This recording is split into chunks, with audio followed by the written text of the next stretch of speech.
उत्तर प्रदेश के मुरादाबाद में एक चुनावी कार्यक्रम के दौरान सूबे के मुख्यमंत्री योगी आदित्यनाथ कांग्रेस पर जमकर बरसे और साथ ही साथ मुसलमानों के खिलाफ भी खूब जहर उगला। सीएम योगी ने शुक्रवार को कहा, कांग्रेस अल्पसंख्यकों को गौमांस खाने का अधिकार देना चाहती है और ये गौ हत्या की इजाज़त देने के समान है।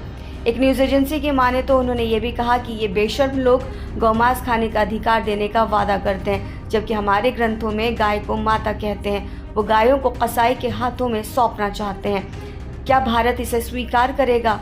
मुख्यमंत्री ने कहा कि वो अल्पसंख्यकों को उनकी पसंद का खाना खाने की आज़ादी देना चाहते हैं, मतलब वो गौ हत्या की इजाज़त देने की बात कर रहे हैं। योगी आदित्यनाथ संभल लोकसभा सीट से बीजेपी उम्मीदवार परमेश्वर लाल सैनी के समर्थन में बिलारी में एक चुनावी रैली को संबोधित कर रहे थे।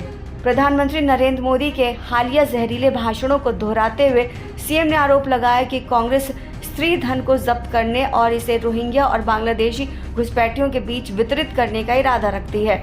उन्होंने दावा किया कि कांग्रेस ने अपने घोषणा पत्र में लोगों की संपत्ति के एक्सरे की बात कही है। योगी यही नहीं रुके, उन्होंने कहा कि इसका मतलब ये है कि अगर किसी के घर में 4 कमरे हैं तो वो उनमें से 2 कमरे छीन लेंगे। इतना ही नहीं, कांग्रेस महिलाओं के आभूषणों पर कब्जा कर लेगी। देश इसे कभी स्वीकार नहीं करेगा। योगी की जहरीली बयानबाजी यही नहीं रुकी, उन्होंने आगे कहा कि कर्नाटक में SC, ST और OBC को दिए गए आरक्षण में से मुसलमानों को कोटा देने की कोशिश की थी।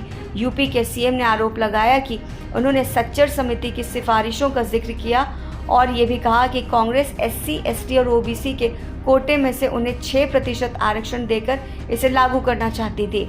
सीएम योगी ने कांग्रेस पर दोहरे मापदंड का इल्जाम लगाते हुए दावा किया कि पूर्व प्रधानमंत्री मनमोहन सिंह ने कहा था कि देश के संसाधनों का पहला हक मुसलमानों का है।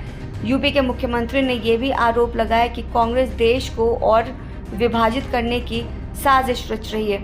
आपको बताते चले कि मनमोहन सिंह ने जो भाषण दिया था 18 साल पहले, वो अंग्रेजी में था और उन्होंने हक यानी कि अधिकार शब्द का इस्तेमाल यानी कि राइट शब्द का इस्तेमाल नहीं किया था, उन्होंने क्लेम शब्द का इस्तेमाल किया था।